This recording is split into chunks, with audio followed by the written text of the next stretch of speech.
Hi, I'm Keegan. This is a bunch of gamers. This is GM's Talks episode 20.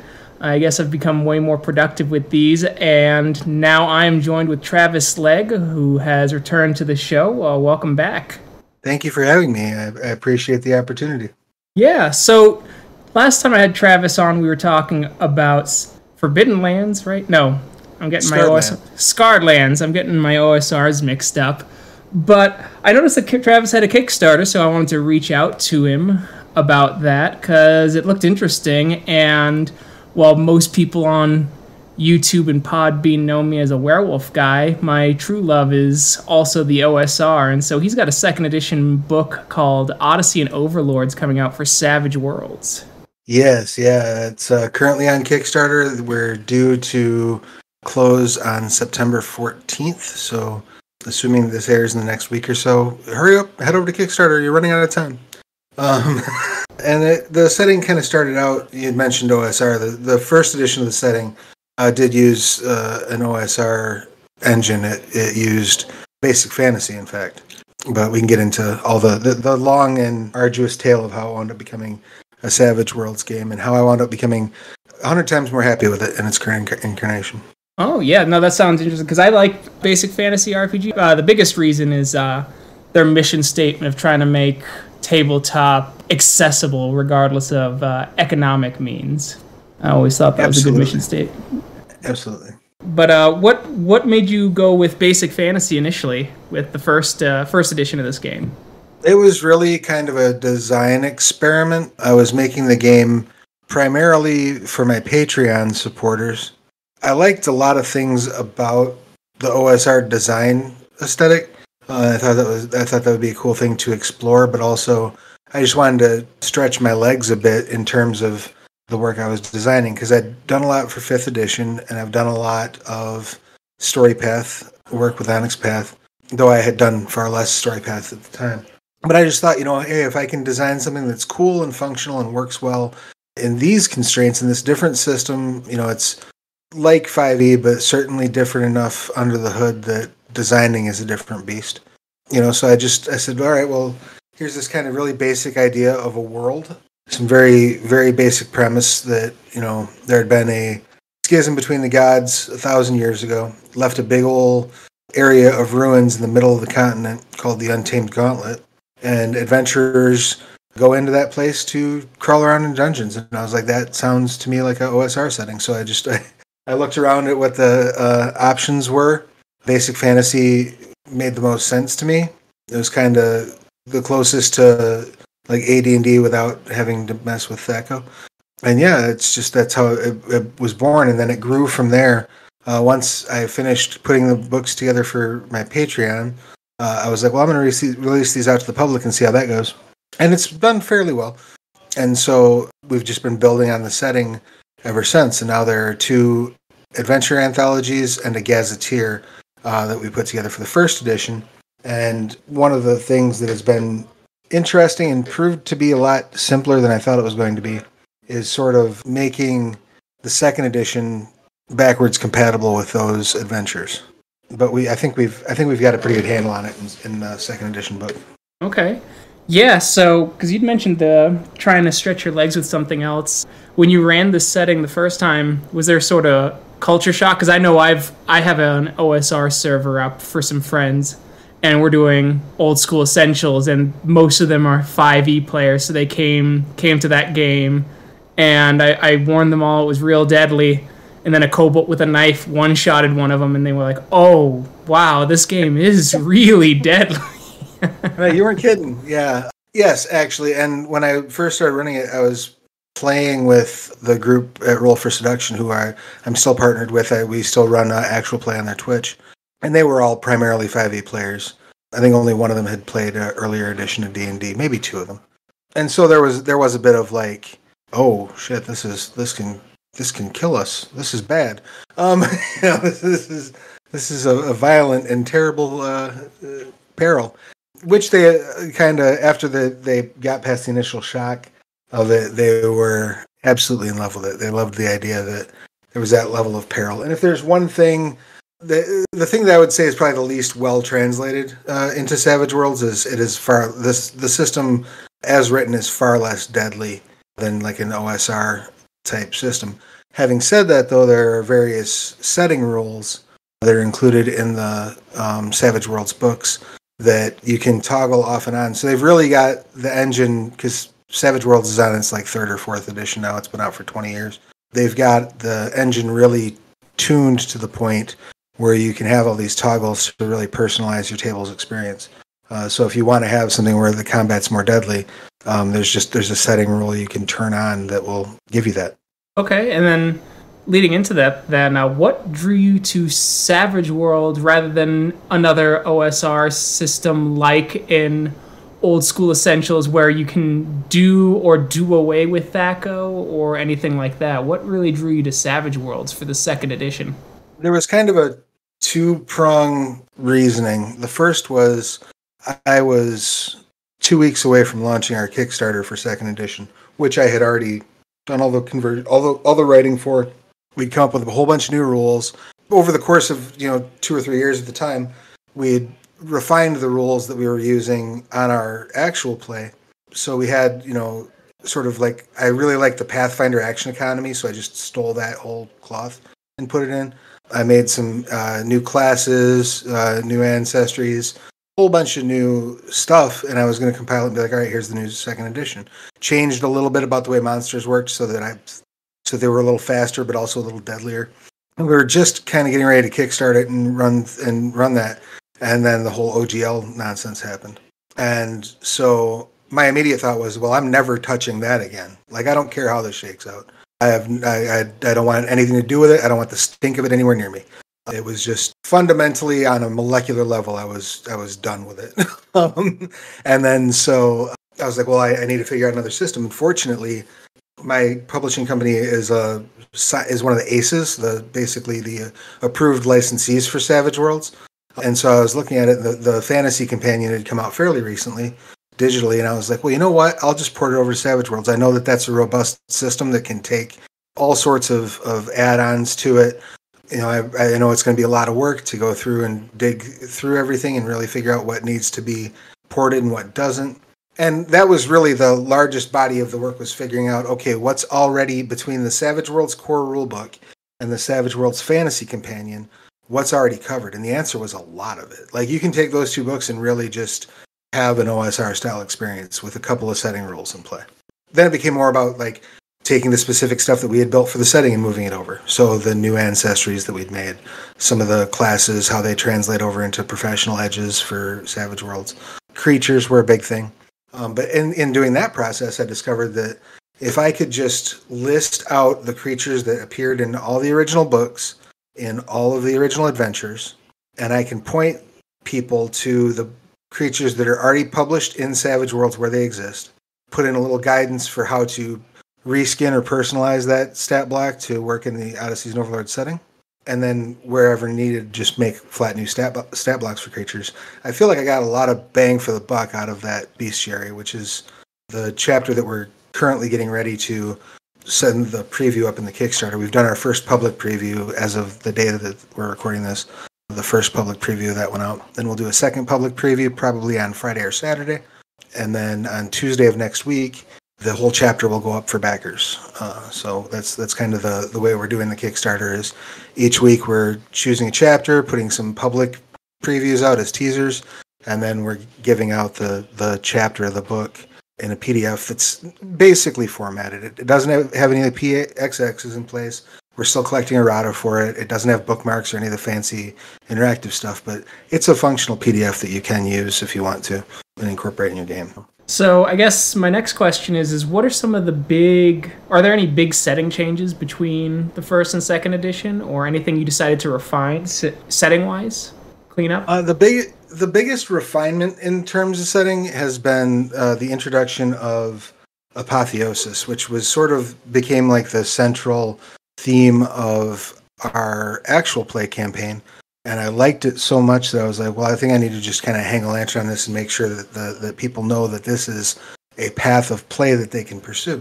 And the thing that got me turned on to that was, if you look back at the old D&D modules, you had the ones with the gold cover, like the Immortals book and things like that, where you're really talking about high level play. We started working up in the backstory of this actual play that, the gods from the schism, when they died, they left their mantles unattended. So then the characters wound up each getting a mark that matched one of these mantles. And so we broke out this process by which they could eventually ascend to godhood. And it's meant to be kind of a campaign long goal, like that's your end game goal. But we worked it out, and I put up, I think, some really cool rules about that. Got to dive a little bit into who the gods of the last cycle were and who the gods that are currently active are. We had to break out these various domains that the gods commanded and what aspects of one's personality interacting with those domains on that level can become. So like if you just for example, if you go to pursue the life domain and you reach a certain point of the quest, you take on the pacifist hindrance because you don't want to harm anybody, because you've gotten that close to the domain now that it's affecting you as a person. So that was a lot of fun to work on. And that's probably the biggest change in the setting, is the incorporation of that path of play. In terms of like the way that the nations are described and things like that, we actually did our best to not change anything because we wanted it to be backwards compatible.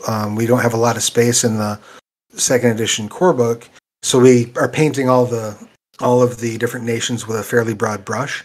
But we say right in the book, like if you want detailed deep dives into these nations, go pick up the Gazetteer. Yes, it's for first edition, but all the information there's still good. Okay.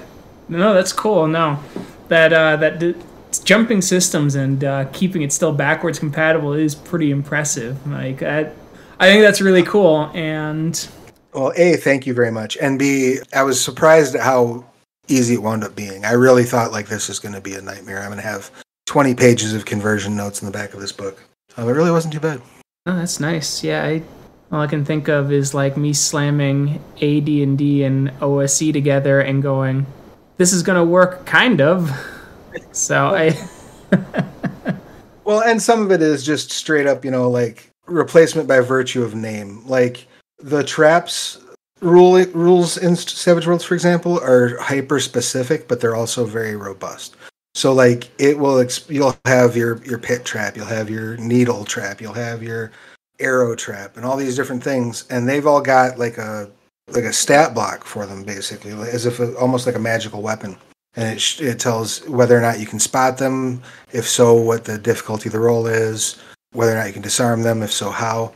All that's broken down in the trap description. So for the conversion part, it's simply a matter of saying, when you encounter a trap from the adventure, look up that trap's name in this list in the Fantasy Companion and use those rules. Because they really covered everything you can imagine in terms of trap design. So it's just one example of how their robust construction of the engine has made that backwards compatibility easier to achieve. Gotcha. Now, so transhumanism is a bit of a theme with your apotheosis stuff, it seems like. Sure. But the other thing is, because everyone brings something different to OSR or OSR style games, what parts of the OSR really jump out at you, and which ones do you think you really reinforced in this new edition? I definitely enjoy both the idea of having a broad and long-term campaign in which you build, things like strongholds and armies of followers, and you really go from being just kind of an adventurer wandering around, with their helmet on backwards, to being like a royal or an influential party throughout the land. That was a big thing for me, and that sort of inspired, in a sense, the apotheosis thing too, because it's taking that a step further. I really like the idea of, just dungeon crawls and almost like West Marches type stuff. And that was really the inspiration for the Untamed Gauntlet. I wanted to have a world where, like, most of the world you have civilization. And each of the kingdoms are kind of inspired by different flavors, I guess you could say, of fantasy gaming or even of D&D. Like, there's a nation called the Shard, and that is run by a vampire noble. And it's gothic horror, and humans live there, and they have to pay their taxes literally in blood. And then you have Chandra's Haven, which is this theocracy of priests that worship the main good deity who's still alive in the setting. And they sponsor these, what they call archaeological expeditions, but it's basically just adventurers going out into the Untamed Gauntlet, into the ruins. They sponsor them to go and bring back treasure. And of course, the church keeps 10% of that treasure, for the kindness of letting people go into this place, and so on and so forth. So the idea of having this dungeon crawls have a reason in the world. You can do a game where you and your buddies decide you're going to set up shop in this border village, and you're going to wander out into the Untamed Gauntlet, see what you see, and and come back every few months to resupply and stuff. It supports all those types of play. Okay. Does that mean that, trying to think of the right way to put this, with the 3 pillars of classic fantasy role-playing, where it's role-playing, exploration, combat, would you say that there's much larger, just like most OSR games, focus on the exploration pillar? And if so, did you create rules, or does the fantasy rule book for Savage Worlds expand on those kind of exploration tasks and procedures? The Fantasy Companion is pretty robust with it. One of the things that we did, I've always been a fan of using random encounters almost like a character or an aspect of the character. If you treat each location in an area as an individual character that has individual motivations, an individual interest, and is unique from the others, things like a random encounter table then become more than just like, oh, these are the things you're going to beat up as you're walking through this area. It really becomes like a way of differentiating these different parts of the map and turning them into unique, flavorful areas. So I leaned a lot into that. I think it does a really good job because, again, not all these encounters need to be violent. And Savage Worlds, just in the core rules, has a really cool way of handling random encounters, where you draw from a card deck, and the suit that you draw will affect like what kind of encounter it's going to be. So are these people going to be friendly? Is this going to be a threat? That's based on kind of on the suit you draw. So it gives you like another extra area of randomness to play with, which I think is very cool. That is really cool. Just like the 2d6 reaction table for some of the older games, just a little less normalized, I guess, which is kind of fun, and I enjoy the randomness. Yeah, absolutely. And you can also, like, again, because it's so toggle oriented, they have a reaction table that you can throw in as well. They have rules we actually just this last week in our actual play for the first time broke out the mass battle rules for Savage Worlds. We just hadn't had an excuse to use them yet. And those work remarkably well. It's probably the best mass battle system I've ever played with, and the best experience I've had trying to create a story where there's theoretically 20,000 people going at it on this battlefield. And how do I represent that with a couple of dice rolls and then move on with my day? And that's the other thing where I think Savage Worlds really gels well with the old school aesthetic for design, which is, you don't really roll dice much unless you have to. And when you roll those dice, it's very often like I make this roll has its outcome, and then I move on with my day. And we don't have to spend a whole lot of time doing subsequent rolls and digging into what that result is. Mm-hmm. It's just, most of the time you just kind of do what you do. And then if the GM decides there's a need for a roll, then you drop your skills. Combat is super fast, but kind of goes a little bit in the other direction from OSR, in the sense that you start off as a player character in Savage Worlds really being pretty badass. You're generally going to be fighting, if you're fighting NPCs and monsters that are on par with you, you're always going to have the advantage. Now, the way that we sort of mitigate that in the Odysseys and Overlords setting is I don't believe in grouping encounters in an area by like level of threat. Like, the encounter tables are designed to be, this is what's in that area. And if some of that stuff is just the thing that's going to one-shot you, then maybe you should just run if you see it. Yes.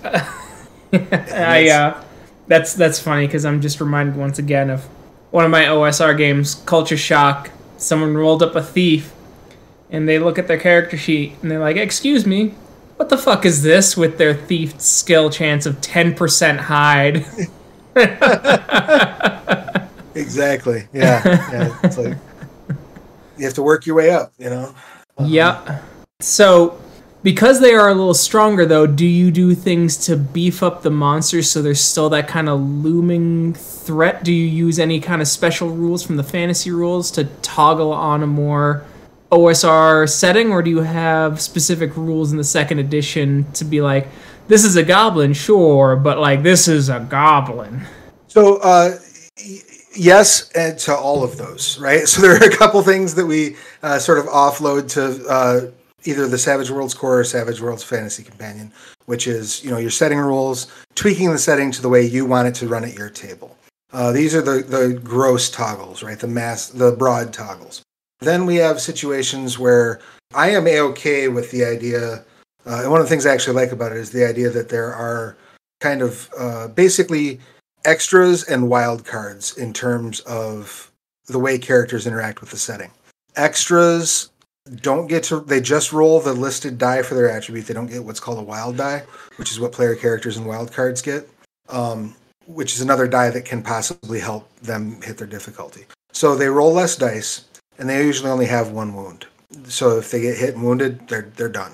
I like the idea of having that available, but almost all of our characters that are sort of at the traditional stereotypical mook level, your kobolds, your goblins, things like that, we offer a slightly advanced version of them that the group might run into in certain areas, or the GM might pull out, just surprise, these are tougher kobolds than you thought.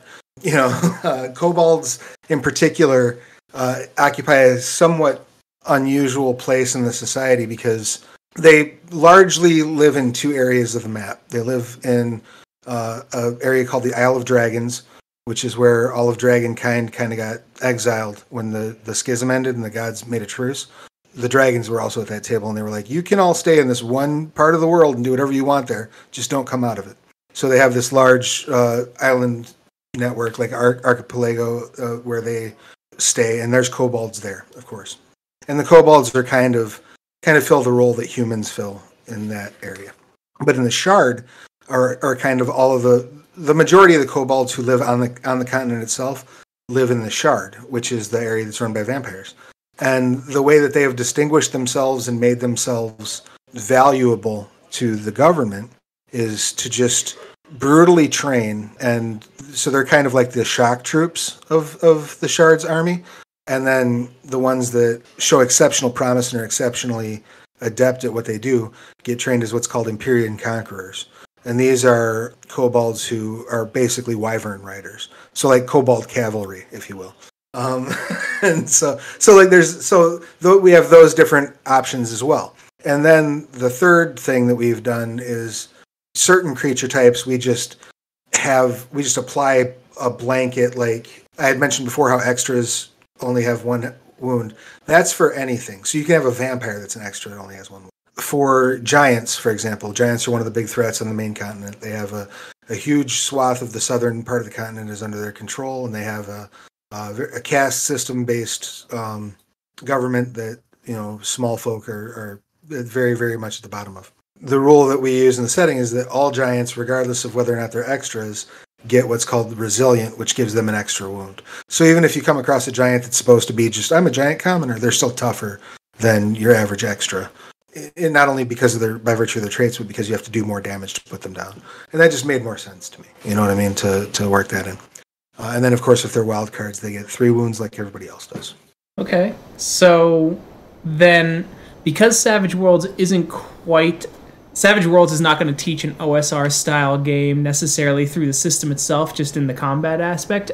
Does your new edition have suggestions on how to run Savage Worlds in an OSR style to kind of fit the milieu of your setting? Or do you think that the setting helps set the stage for that? I think the setting sets the stage. And I guess to a degree, I think in the terms in which we present the information, in the ways in which we present, like I was talking about before with the random encounters for the different regions, when we get into the bestiary and we're talking about the histories and the behaviors of these creatures, the philosophies that we're using as we're doing our ancestry designs and talking about how they came to be. I think the OSR DNA reads through in there pretty clearly. And I think I'm fairly confident in saying that if you're coming to this game from the OSR background, I think you will be able to replicate that experience with what materials are in the Odysseys and Overlords book and the Savage Worlds materials that go with it, with very little effort, with the effort that it will take you to read through the book and decide what to turn on and turn off. That's really all the work it's going to be, because it's so robust in the toggles that you can use.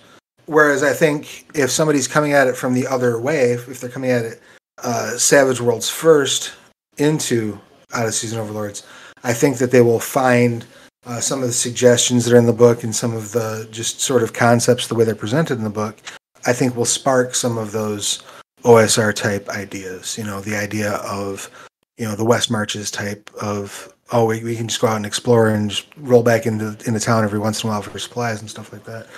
I think that it lends itself well. I think it points in that direction. I don't think it takes anybody by the hand and leads them there, but I think it points in that direction. And so I think that it would also be a good place for a fusion table. If you have a couple people who know Savage Worlds and a couple people who know OSR, and the two have always been trying to talk each other into sitting down and playing a game together, this might be your peacemaker. Okay. I can get behind that.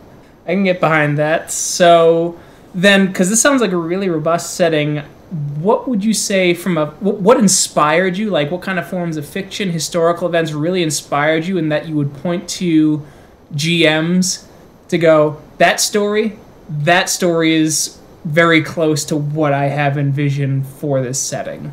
So it's very difficult to pin like one or two things, because of the idea that when I took this, I pull references from the weirdest of places. So some of these things might not read as making sense to anyone else on the planet but me.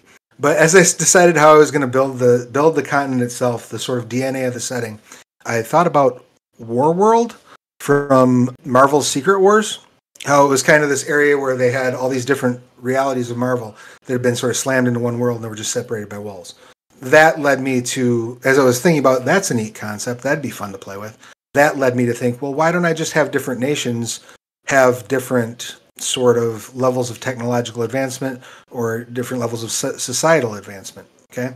So, like I said, the Shard I mentioned before, that's very Ravenlofty. It's a gothic horror setting. There's vampires in charge. It's definitely got that kind of DNA. But then you have the nation of Luxania, which is on the outer west coast of the continent. That is the ancestral home of one of the ancestries called the Spell Scorched. And the way that they came about was they were priests. They're descended from priests of the god of knowledge, Ember. And when Ember was killed during the schism, they were all trying to work this grand, massive, magical working to bring her back to life, to prevent her ultimate destruction. And it basically blew up in their faces and literally scarred them, so that now they have basically like gray skin, very elf-like features, physically similar to Drow, though more like drab and colorless as opposed to heavy purples and things like that. And but the way that setting is built up as being much more of like a high fantasy. That's the place where magic is everywhere. It's broad and high magic all throughout that land. Now they see themselves as sort of the self-appointed stewards of who can and cannot use magic.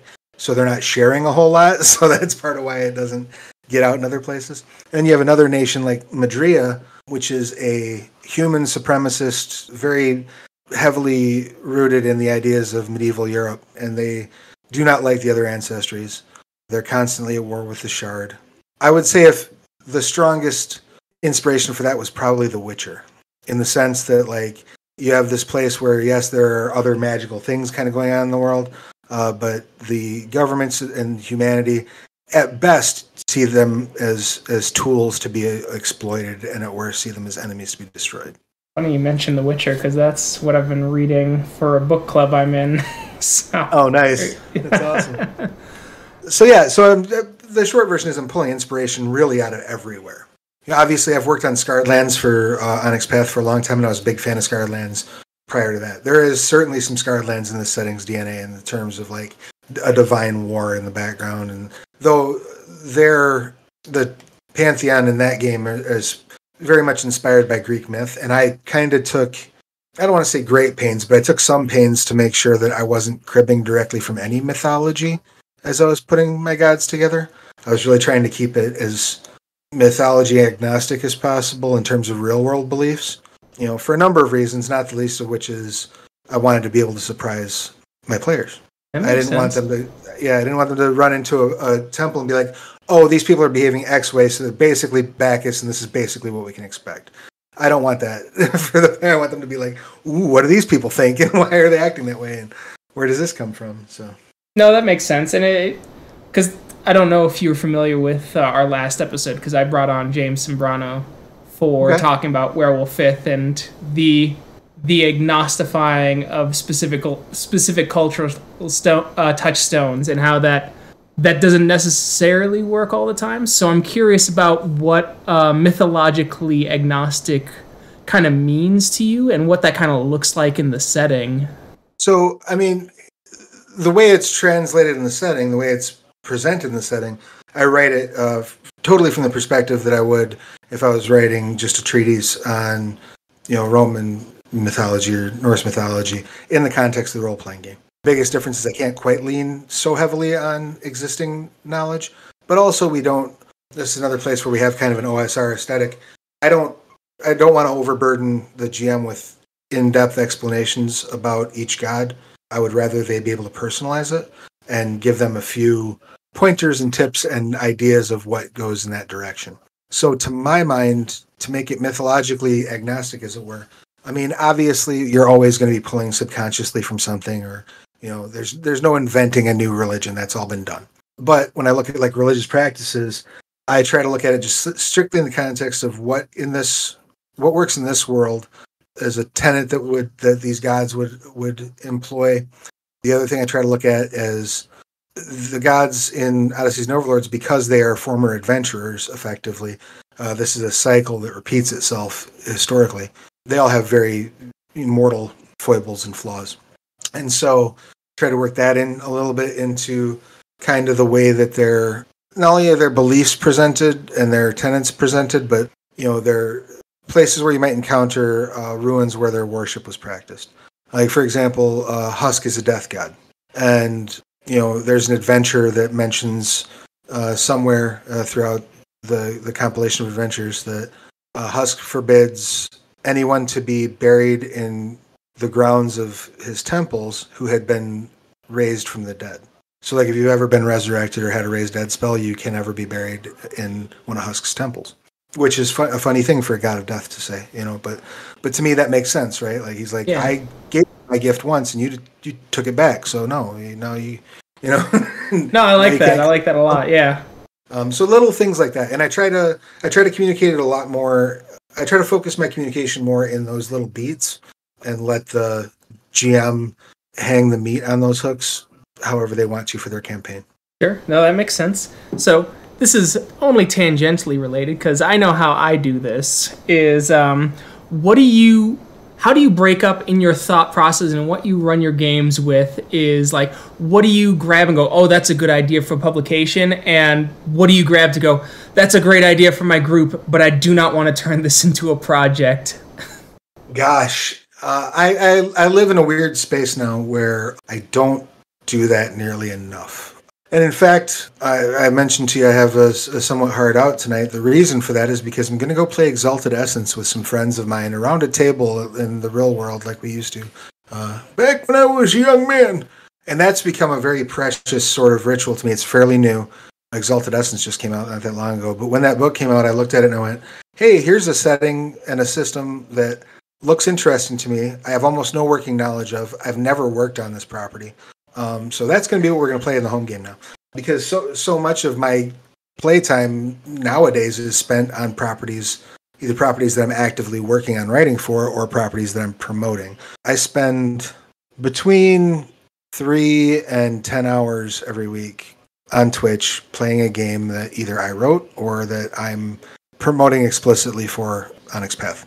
And I love it, and it's great, and it's awesome, and I feel incredibly blessed to be able to do that. However, it doesn't leave me a whole lot of time for like just doing stuff that's for me. Yeah. Like for And me, so oh yeah, like for me, I have the werewolf game that gets recorded, that gets uploaded, and that requires a lot of editing because you don't see our faces, it's not live, so I put in sound effects, music, etc. like that, and that takes up a good 5 to 6 hours of editing for like a 2 to 3 hour session, because you're also going through and combing through and cutting out the or the rule clarification questions that are uninteresting to listen to, right? And so for my OSR game, I wrote it specifically with the idea of this is plagiarism the setting, so I can't record it, I can't write any published material for it, I'd get sued, it's just gonna be fun. I'm just gonna smash literally the names and the creatures from my favorite fantasy settings into one thing and just call it good. That's awesome, though. I mean, and I recommend doing that, especially if you're at a table, like, just you and your friends are playing for fun. Yeah, steal often and steal from everywhere, and don't be afraid to be a little cheesy, would be my advice there. Let things be hokey, have fun with it. If this game isn't fun, then you're doing it wrong. That's the only way you can play these games wrong, as far as I'm concerned, is by making sure nobody has fun during them. So yeah, I and when I was not so busy writing. I mean, I'm really, and have been for some time now, full-time writing, which is great, but it does give me a little bit less like precious personal stuff. And so when I have the precious personal stuff, I kind of do like you had suggested, set up some sort of ways by which I'm going to insulate that from my creative, from the creative beast, because it will eat anything you let it near. It's really the creativity and monetizing your creativity will eat everything in its vicinity if you let it. Yep. So I know you have a hard cutoff, so I guess my last big question is humble brag time. What is the thing that you just think is so fucking cool about this setting that you're ready to burst to tell people about, and as your pitch about this setting? Sure. So honestly, my favorite bit of the setting is our ancestries and the way that they work and the way that they've been, the backstories tied with each of them. Because we really spent time building these out and making sure that each one of them has their own sort of history that has both sort of a factual element, but also a more shrouded in myth and some people believe type element to it as well. So there's a little bit of mystery in it. So like, the big ones we've got, I want to make sure I don't miss any of our fun ones. We introduce several new ancestries in this book. So we have 8 ancestries that are either new or wildly, well, let me correct myself. 7 ancestries that are either new or wildly different from what you've seen in other materials. And then we have humans, who we have to mention, because if we don't, people will be confused. But we've got our Abyss-Kissed, who are descended from the servants of Ragnar, who is sort of the evil god. Chandra was the good god, Ragnar was the evil god, in very, very simplistic terms. So Ragnar's servants and the other gods who aligned with Ragnar during the schism, anyone descended from there are Abyss-Kissed. Thematically, they're probably closest to tieflings, in the sense that they have some sort of like a infernal or abyssal kind of vibe to them. Beneficial magical powers are harder to use on them because of their damnation. They're being cursed, basically. And then they each have kind of a customizable appearance. There's a table that you can either choose things from or roll on to decide what your strange features are. And you can have more than one if you want to. You just have a minimum of one. So like our sort of iconic character for that has horns and a tail and purple skin. She sticks out, one might say. We've done a bit with centaurs that I think are very cool. Centaurs are kind of the sworn enemy of the giants, and because they share a border with Giant Home, and then on the other side of their borders are Chandra's Haven and the Untamed Gauntlet. So as adventurers go from Chandra's Haven at the church's behest to the Untamed Gauntlet to do heroism and dungeon crawls and all that jazz, they have to cross through this area that's controlled by centaurs who also exact attacks. If those adventurers don't have their church-sponsored writs of salvage. So that was like a whole thing that just kind of got built up out of like me wanting to reinforce this idea that the church has power. The church has made sweetheart deals with the centaur nation to enforce their taxation, which I know sounds probably weird and sideways as like a way to get really excited about making a new species, but there you have it. And so we tweaked them out a little bit from what you might expect to see in a standard Savage Worlds setting. We've altered some of their abilities a bit, gave them a couple things, took away a couple things that didn't make sense. To me, it doesn't make sense for centaurs to be stealthy, so I was like, maybe get a die in stealth when you start. You can buy it up, but you don't start with it. We got humans who are human. They're there. They're everybody's favorite thing to not play in a fantasy setting. And then we have Ligonians, who are a amphibious species. They're they have almost like, instead of hair, they have like octopus tentacles coming out of their head, and they're covered in scales and humanoids. So think almost like kind of a cross between the animal from Species, or the alien from Species, and the creature from the Black Lagoon, kind of meshed into one. And they hail from a vast undersea kingdom that has its own culture and its own rules. They can't be on the surface unless they have some sort of magical way to allow them to breathe air. Most of them wear what's called the amulet of air breathing. And these amulets are created by alchemists within their culture who make them to order for adventurers. And then the amulets are set up to effectively magically teleport 10% of the adventurers' gained wealth at the end of the day.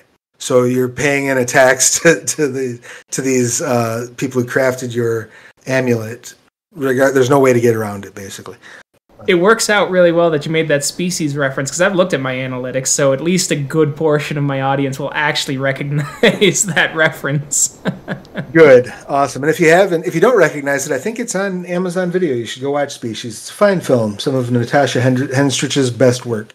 And then I guess that brings us, we've got lesser vampires, because we have a nation of vampires. You can certainly play one. It was a fun thing to balance out the strengths and weaknesses of being a vampire at a player character level. But I think we threaded that needle pretty well. And obviously you're going to want to figure out some way to not be out in the sun. We have orcs, but our orcs are very, very different than most fantasy orcs. They're much more of a spiritual. Many of them are practicing druids. They're very much about connection to the land, and they're reclusive, basically. Whereas many of the other ancestries kind of threw down and were like, all bets are off when the schism hit and started fighting and warring with each other. The orcs just kind of pulled back to their ancestral island and were like, we'll see you all in a couple hundred years when this blows over. And they've just now starting to sort of come back out into the world. I like that. And yeah, I thought it was cool. To me, orcs and goblins and kobolds are three of the easiest places for you to improve a fantasy setting. If for no other reason than because we've all seen your bog standard orcs and kobolds and goblins. Give me something fun with them, or or just nod to the fact they're there.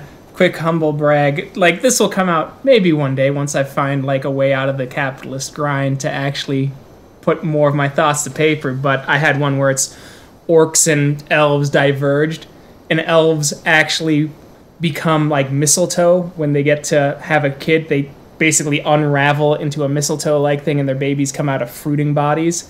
And the orcs, because they got pushed out of the forest, actually get shrubby bodies. And so the elves are like, shrubby bodies, savages. I dig that, yeah. And it's created as just a interesting dichotomy. And then all my goblins are bat people. So they can understand common, they can't speak it. They have to speak in sign language. That's awesome too. Yeah. See, and just to throw in that dose of flavor radically changes expectations and makes it a lot more fun. We've got the Spell Scorched, which we discussed earlier, the Wild Folk, and this is one of the things of the setting that are interesting, and it's probably changed the most since initial concept. Though I guess changed is maybe the wrong word. It's faded into the background a little bit more since the initial concept. And it's become more of an apocryphal tale than a hard historical fact. But the wild folk legends about the wild folk claim that one of the main reasons for the schism was that humans and animals were too close to one another because they shared love. And some of the gods didn't like that. They were jealous that the animals were getting adoration that was due to the gods, and the war started. As you read in the section in the domains chapter, that's not actually accurate, but it is what some of the people that are alive today, especially the wild folk, believe. And that's because the wild folk are basically humanoid animals. So they have, you have your cat folk, your dog folk, anything that could fall under a mammalian animal mixed with a humanoid can qualify as a wild folk. So you can customize, you get certain abilities across the board, but you can customize your appearance. You can sort of decide how those things look. They all do have claws, but are those cat-like claws, or do you have talons like a bird? Those are things that are kind of up to you. So yeah, those are kind of that's the thing that I'm most proud of, is that we have these really cool, awesome sort of different playable ancestries that you can get into. They have their own abilities, their own rich and unique histories. It allows you to try something new in a somewhat familiar feeling setting. Well, excellent. Travis, I appreciate you coming on the show, talking about the setting, and it was a lot of fun.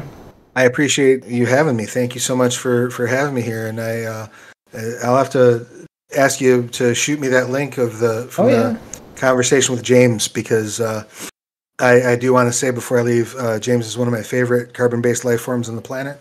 They're just really cool. I've had a lot of fun working with them.